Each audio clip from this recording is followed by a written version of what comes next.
extra English practice.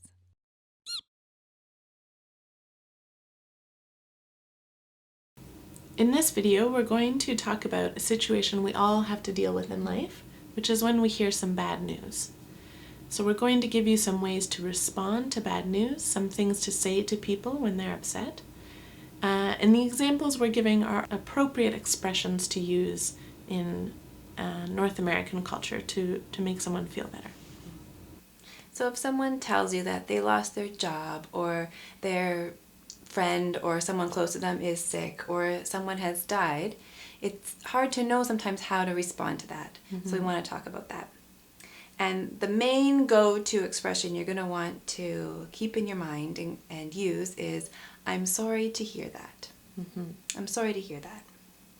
So we call this giving condolences, giving your condolences to someone. So like Larissa said, we can always say, I'm sorry to hear that. This is a very useful phrase and always appropriate. You also have some other things that you can say with this, and it depends maybe on what the situation is. So if there's something that's bad news, but it's not as serious, so not a death or a serious illness, but maybe a bad test mark or a lost job, something like this, you could give some wishes for the future. So you could say, if Larissa told me she lost her job, I could say, oh, I hope you find something else soon. Or I hope you do better on your next test. So I hope, and then tell some positive thing that you're wishing for them for the future. If it is something more serious, like a serious illness or a death, then we wouldn't give a hope or a wish for the future. Instead, we would offer to help. So we would say something like, I'm here if you need anything, or is there anything I can do to help? People likely won't often take you up on this offer if you ask, is there anything I can do? But it will give them comfort to know that you're thinking of them in that way. Yeah, it's very meaningful for someone when I'm upset about something, for someone to offer help. It's very meaningful.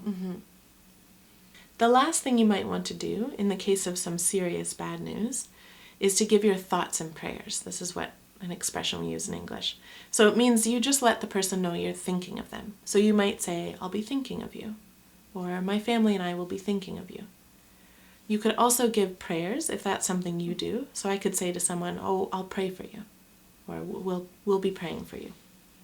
So just to kind of put this all together, when someone shares with you their bad news, a very appropriate response is, I'm sorry to hear that.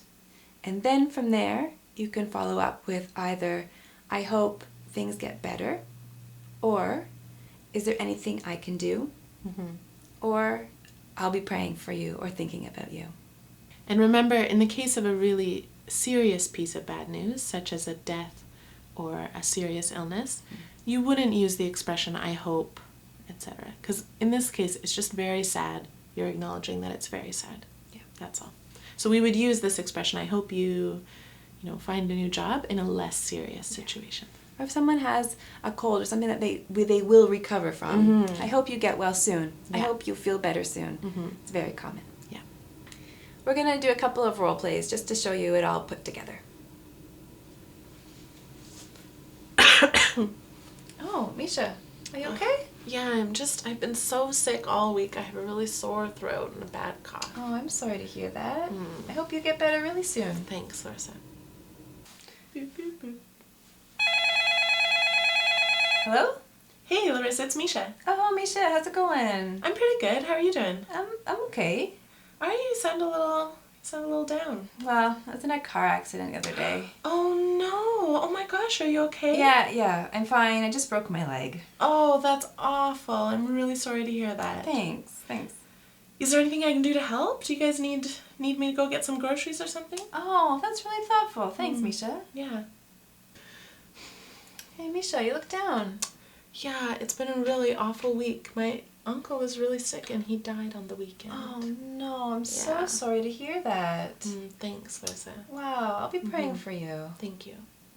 So in these sorts of situations, even in our native language, so even in English for Larissa and I, it's really hard to know what the right thing to say is. Yeah. I'm sure the same is true for you. So these are just some options in English to hopefully make it a little bit easier to respond to bad news. So while we hope you don't have many chances to use these expressions, we wanted to make sure that you had some good, useful, kind expressions to pull out when someone shares their bad news with you. Thank you for watching. Bye.